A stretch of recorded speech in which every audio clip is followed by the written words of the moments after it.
How's the day so far? It's been busy, but super good.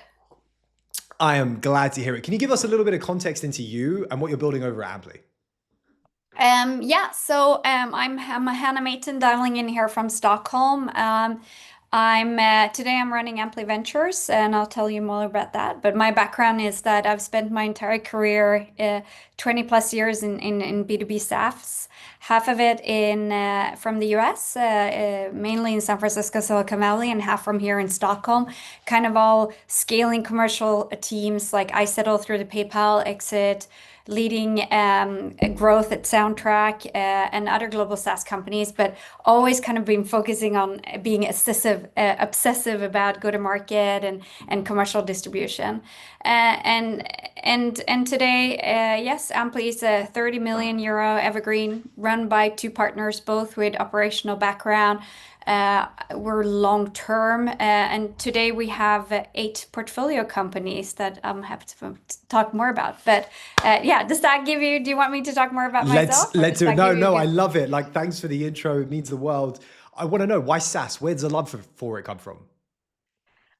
I mean, I like the long-term kind of recurring obsessiveness, and I think I really kind of, to me, it just makes sense. Like if you have a great product and you want to create a recurring business model that continues to grow with the customer and continues to evolve, and I think obviously the cloud transformation and allowed us to be much more agile and work with a more dynamic product. So while it wasn't a clear intention for me from the get-go, I think I just fall in love with the recurrency in software and the possibility that it creates. And B2B, it's just all I know. I mean, I don't understand consumer behavior from that point of view, but business to business, solving critical needs and really charging the adequate amount for it, that to me is very crystal clear. At least with B2B, you know your ICP, right? Consumers, this whole different ball game. You got to figure Yes, out how do you get into cultural zeitgeist, and if you don't own it completely, it's like, what are we doing here? yes. No, for sure. And B2B, Yeah. you can literally talk to the person, right? It's like you can sit in front of them and be like, what do you need? What do you want? How can we build it for you?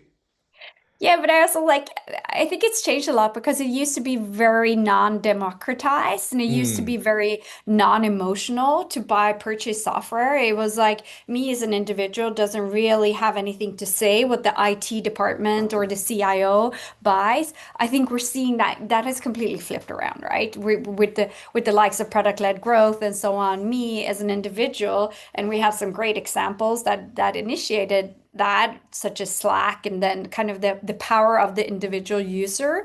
And I love how software has transferred from becoming a very much IT driven top down project to now we're building consumer products, right? Because we're solving business critical problems, but we're doing it for consumers that happen to work in a company. And I think that the companies that understands that dynamic, we are the ones that we're seeing out there right now, creating amazing ripples on the water. Ah, it's so true. What's it like in the Nordics at the moment? Are you seeing that actively happen there inside of your ecosystem? Yes, of course, the Nordics is booming at the moment with the likes of Lovable and Tandem Health and Vetnio and what have you. So I'm the excitement right now is tangible, and we're also seeing like finally we're coming in more of a pay it forward. So there's a lot of sharing, there's a lot of rooting, there's a lot of really kind of us as a community trying to make ourselves happening. But and I also see that we are becoming much more aware of how we actually drive marketing and go to market. And to me, that's just music to my ears, right? Hmm. Because that's where I've been singing the go to market praise for years. But now where we're not seeing the product as a moat or tech necessarily as the primarily driver for the moat, then it's becoming more about distribution and go to market. And what is that all about? It's about really making sure that how do we come in front of the customers as in the most efficient way as possible and communicate in a language that they understand that we are the best solution for them. I mean, that might be a little bit too kind of concrete, but to me, that's what go to market is. But I feel like historically the Nordic has been bad at promoting themselves and their own product. So I'm super excited to see how that's going to pan out over the next few years, when I feel like we're starting to realize that. I want to talk a little bit on that point there. Why do you think the Nordics have been so bad at just promoting themselves? I think it comes from a humble kind of engineer-driven community where we have taken a lot of pride in building amazing product that Hmm. looks super, super great. And we have had a strong belief that engineers who's been standing behind these products say, if we just ship the best product out there in the market, the consumers and the product customers will come. Um, and unfortunately, that's not how the word sometimes words goes a lot longer than actually the quality of a product. So I think that it comes from a humble, hardworking engineering DNA that most founders here are engineers and are product designers, and that's where their artistry is coming from, not from marketing, commercial, and sales, Hmm. which also historically has kind of been seen as less of a trait because it's had a bad rap that being a salesperson is kind of the answer is yes. What's the question? Mentality. More so than for me, sales is really, really like obsessing about ICP and really getting into the skins of them to understand their everyday problems and Hmm. and lives, and really, really making sure that we reflect that in our communication, in our distribution, and in our customer journey. And that is not at all something you should shy away from. Talk to me a little about GTM. You've mentioned in the past that you see that as the moat compared to design as an example. What's the love for GTM? Why do you think it's a moat today? Why do you think that's where we should be spending a lot of our time? I mean, I don't think I have to explain to anyone right now, but well, essentially, a business moat is the competitive advantage that protects a company from its rivals, right? It can be in product, it could be in tech, it could be in distribution, it can be a monopoly or what have you. But so what's happening right now is that software and tech is no longer scarce. So building good software is cheaper, faster, thanks to open source APIs, AI code generation, no code, global talent. So a lot of the kind of avenues that kind of protected the moat before is now kind of the kicking indoors. So what used to take a global team of 50 locally sit engineers can now be prototyped by 5 people that sits essentially all across the world. So the real bottleneck is no longer product. And then we're also seeing like attention is getting more and more scarce. Hardest thing today is cutting through the noise. Hmm. Customers are overwhelmed with tools. Switching costs are low, and I think if you don't get the attention and trust early, you miss out. You kind of being put in that. So what are we then seeing? I think that what we're seeing is that brand is essentially compounded distribution. I think we talk a lot about hype right now and we dismiss it as fluff, but I think it really creates a gravitational pull and accelerates customer acquisition, recruitment, and fundraising. And I think hype isn't fake buzz if it's done right. It's compounding assets that kind of building distribution power. And so then time to value really kind of starts featuring product or depth or design depth. And I think that buyers today doesn't really care about does it have the most feature? Is it the longest feature list on your website compared to competitors? Hmm. No, it's more about how quickly can I see ROI on my time and money spent. So distribution is really about how fast and efficient can you get in front of the customer and get to that first aha moment that we often talk about it within software. Do you And I see think there's the aha moments becoming quicker and quicker and quicker and earlier and earlier and earlier in that first Oh, dialogue? absolutely. Absolutely. And I think what's going to change is that we quite quickly is going to have a later problem, which is engagement and stickiness. Mm. So distribution is going to, the initial distribution problems are going to really kind of vanish or become lower. But I think that what really is going to becoming amazing unicorn is the ones that nails engagement and stickiness and continues to build and deliver value all throughout the customer journey. So I think what if we're seeing like distribution engine, brand, equity, and hype cycle, if that's the mode right now, I think of course product still matters. And I think when it comes to like fast forward a year or two from now, we're going to see engagement and stickiness is going to be the true moats. Are your portcos understanding that, or are they bringing this information to you, or is it something that you see just across the market, having spent time in a GTM role? I mean,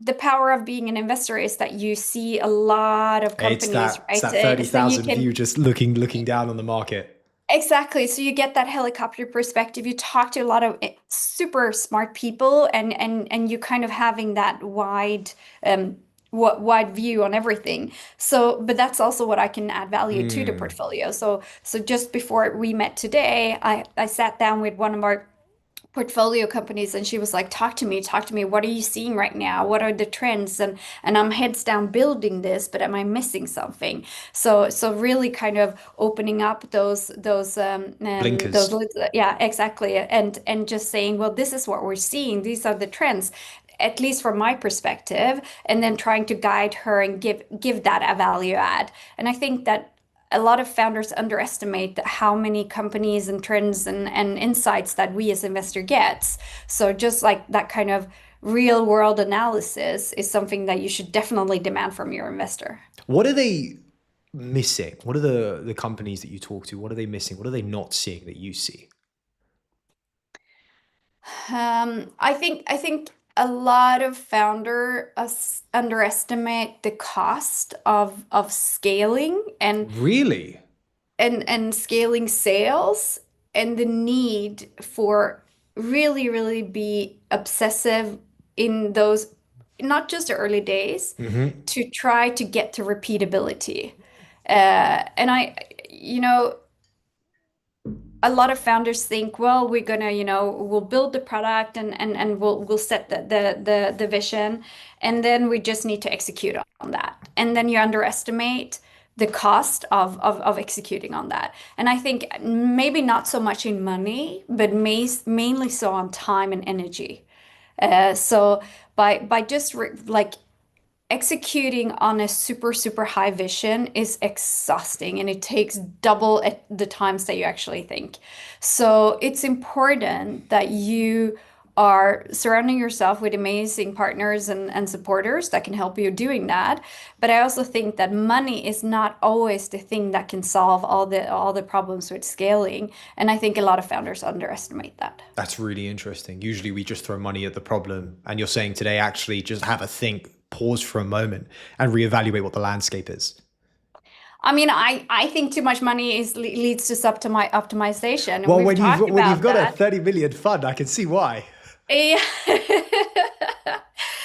No, but because I've worked in companies where we have potentially raised too much money Mm. at too high valuation than was sound for us. And I've seen it all over again. That creates an immense stress that leads to suboptimal business decision making. You spend money and time and energy and resources on things that doesn't really move the needle, as well as you doing so many things that you miss out on really finding out what is it that we're thinking. Kind of goes back to the whole growth hacking. Like Hmm. growth hacking came from how can we, by very minimal input, find out what's working and double down on that one. So obsessive focus is amazing. Do you feel You like have that in the early days. do you feel like you need an engineer for that? So this idea that you have a GTM engineer that sort of is able to separate all of these different variables, figure out which ones you need to push on, or are Yes. you against that? Is it very much like I'm not a clay person? No, I love the go-to-market engineer. And sounding too much of a boomer, that is essentially like what a growth hacker was 10 years ago, right?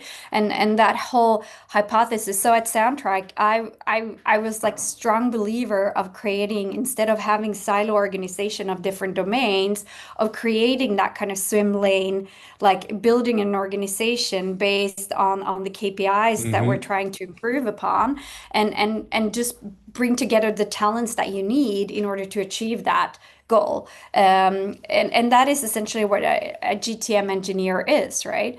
Having said that, I think that you can only engineer so much. You need to have that kind of customer insight, and you need to talk to the customer. You need to be out on the field. You need to be selling in some ways. And the GTM engineer is a lot of the time misunderstood as a coder, which is a pure kind of data hacker, and that's not at all what I think it is in my point of view. I want to go back to the fund specifically. Mhm. Like this, you play the early stage game. I assume it's pre-seed, seed, and or even potentially earlier. Like, what is it like for you? Are you very hands-on? Do you try and make sure that you're supporting your portcos? Do you actively go out and source investments? And what is it like for you at the moment in the Nordics? Yeah, so we started Ampli with how can we take whatever experience and competence that we Hmm. have and bring that into the ecosystem. So we created a VC model around that experience. So we are very concentrated. We are hands-on. We are focused on really finding strong tech in product and turning them, helping them turn into revenue engines. And so we are trying to really work closely with founders on areas that moves the needles. So, but we're only two people. We're two partners. We have 30 million, which is not a lot of money, but it's also not that little, right? I I think you mean, so bypass, like you just about get outside of a micro fund now, right? It's the 25 million cutoff. And so you technically it's a fund. yes, but we're evergreen, which means that we're long term, and we're not forced into the artificial exit timelines. We can back companies longer. We run very concentrated. We aim to have 15, 16 portfolio companies because our passion lies within working and go deep with founders, and not the traditional kind of VC model, spray and pray. Uh, Not to say that's a bad model. That's not why we get out of bed every day. So we try to use a data driven outbound sourcing to find the more capital efficient boot scalers that might not be fundraising on X Hmm. or Twitter. But then we also have the super early AI native, and the only way for us to find them is, of course, to be very present and active in the community. So we try to do it both. It might be the best idea that we have, it all might be the worst idea, but I think it's important for us, just like we say to our founders, to be agile, to stay close to the market, and be flexible to see to address what's happening out there. So you are essentially like money balling venture on one side, and then the other side is like actively getting out there and talent sourcing. Yes. Love it. Where are the hubs right now in the Nordics for talent? Um, I What are mean, you seeing? Stockholm, Where are you yeah, spending your time? I think Stockholm right now is, Where in of Stockholm? course, I get that so much. It's Stockholm, it's Helsinki, it's oh god, I'm gonna miss out the other and one. Copenhagen. Copenhagen. Jeez, Yeah. I should know my Nordics by now. Where in Stockholm? Like what area? I mean, Stockholm is not that big, so you can literally walk around it in 10 minutes. So it's the heart of the Stockholm. There is a great map that I can share with you, which has all the investors and also all the companies. So by literally going to a coffee shop, you will meet someone. It's like Palo Alto on a little bit different scales. You got So that I think serendipity going for you. I think so. And I think Stockholm right now is trailblazing. So that creates a lot of confidence, inspiration, and capital and attention and so on, which is amazing. I think that Copenhagen could actually use a little bit more confidence. I think that there are some really good talents out there, but they don't currently have the same trailblazers that's needed. They don't have the YC members and so on. I think the Finnish people, they're just amazing. They're just hardworking and creates amazing products that are so good that someone actually does find them and pick them up. But the Nordic is not that big. We're not seeing that much in Norway. So the few companies that I'm talking to, I'm like rooting for them super good because the ecosystem, the capital, the competences, the role models, the paid forward, the sharing, also the recruitment is so important. And I think Stockholm is a little bit ahead on in that perspective. You've had your fair share of companies working in various GTM roles, and now you're on the side of venture. What is Europe doing right now? What is it doing wrong? So I think goes back to a lot of like the GTM. I think also the trend of being more product led is playing favors to Stockholm, or to the Nordics, because we are building amazing products. We just made it a little too hard to buy them or actually to see or view them before. So while you see like a really scrappy prototype coming from the US that sells like, you know, really, really hot stuff, then you see amazing product that no one knows about coming out of Stockholm. So I think that is also something trend. I think that we are getting a lot of confidence back, which we've been missing a few years ago, and that kind of leads to a more daring approach. Shipping people, building out in public, being vocal about it. Being very visible as a thought leader on LinkedIn, which kind of goes against the Nordic nature of being humble and hardworking and not bragging. But I think that we're finding our voice in doing so, and I think it's extremely inspiring. It plays into the hand. I think like the Nordics have always been very direct people from the ones I've come across. We've had a lot of you on the Yes, show, and it's always yes, just a very direct conversation. I think yes, today, as the researcher and the engineer is sort of like put on the pedestal and uplifted, plays into that beautifully, because it's like there yeah. is no BS. It's like we're No, gonna do no. this and we're gonna get on with it. Yes. Ruthless, efficient people. The downside of that is, of course, that we underestimate the value of packaging and presentation. So if you can say something in 3 words, we will say it in two. Once, actually, it would have been better if we said it in 4 or 5, which is like the Americans' amazing talent, right? They can talk and talk and talk about nothing and make it sounds like everything. So I think we can learn a little bit more about that. But no, it's extremely inspiring right now in the Nordics, and I also think that the whole making Europe great again, all the initiatives are bringing confidence back into this region, and it's well needed. And it's not one or the other. I believe that there can be unicorns created all across the world. Do you think we're gonna have a couple unicorns in B2B SaaS? Oh, yeah, for sure. There was no hesitation there. No, Um, of course not. Talk to me about what's next for you in the fund. Is it continue deploying capital? Is it that you have deployed all of it and now it's just we're going to work with our founders and our portcos?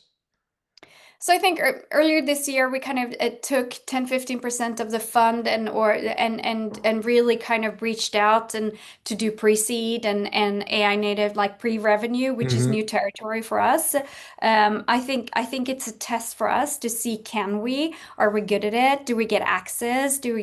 Are we actually being able to add value? If that is the case, and do we think it's fun? Because end of the day, we're founders into this as well, so we can pick and choose and do things that we feel we are good at and are fun, and typically those two coincide. If that is the case, I think we want to expand that, and that it would be the fundamental of our fundraising next, as well as continue doing what we're doing well. If not, we have plenty of dry powder, so we're still looking for amazing founders to join the Ampli family.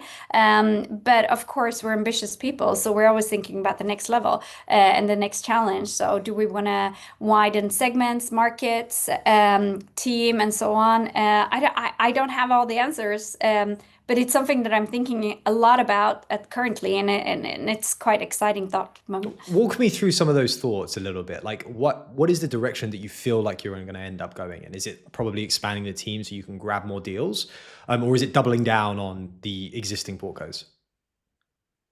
I really think that growing earlier and being an active local investor is the way to go, especially for first-time founders. Is that And I, because as these larger funds move into pre-seed, you sort of need to go further down the value chain? yeah, and also like going back to where we're seeing like software development and product development is no longer scarce. It can happen really quickly, and that's not necessarily what we need to wait to see happening. But I strongly believe like if I were okay, I'm gonna throw something out there. Like if I were a tier one seed that we're now seeing going earlier, right? We're seeing like the Sequoias, the General Catalyst, Excels that are going pre-seed, looking for the next lovable here in the Nordics. But they also have the constraint that they need to have a minimal ticket. They still can't really be active. They don't have boots on the ground. I would really try to partner with local amazing active investors such as ourselves that can actually, you know, sit down with the founders, hold their hands, the first time founders that do need a lot of support and mentoring that maybe not the tier one, you know, remote American investors can do. So I'm kind of excited to investigate that a little bit and see can we be that local feet on the ground. But again, it's too early, and I'm trying also be data driven in my decision making. So I need a little bit more proof to see what it is that we're doing. Is it actually working? Love it. Hannah, before we let you go, I want to know, you can't plug the portcos on this one. I'm super sorry. Right? We'll make sure to let you do it another time. I want two companies that you look at across the world or across the block, and you go, these are going to need to be generational companies, but they have to be valued under 200 million. And they can't be our own. Yeah, they can't be your own. Uh, I mean, if they can't be our own, it's obviously companies that I'm dying to invest in, and then it would be giving away the pudding. And Oh, so come on. You got to and give us we something. You got to give us something. no, but I mean, we are seeing a lot of consumer brands rising in the Nordics right now, and I'm carefully excited about them because I think that historically we haven't really been that good at creating. So I think like a company like Estrid is amazing, doing an amazing work. I also believe that Mantle, a beauty. So we're going back to kind of creating strong brands and hype and community around them. And I think that we can also find the likes of fashion, like the Asket and similar. So uh, I think those are inspirational, and I'm trying to look at what they're doing and see what can we apply in the B2B world here. I love how you plug the B2Cs and you plug the B2Bs. It's brilliant. I saw that. Hannah, this has been absolutely amazing. I'm looking forward to doing this Yes. again. We're going to need Yes. your updates from the Nordics and the Porcos. Yeah, let me know when you come to Stockholm. Absolutely. You have no fear. It's going to be a little Yeah. chilly though for me. I'm used to this hot weather. We'll make it warm. We'll make it warm. We'll Yeah. try. Hannah, thanks so much Thank for the you. time. See you soon.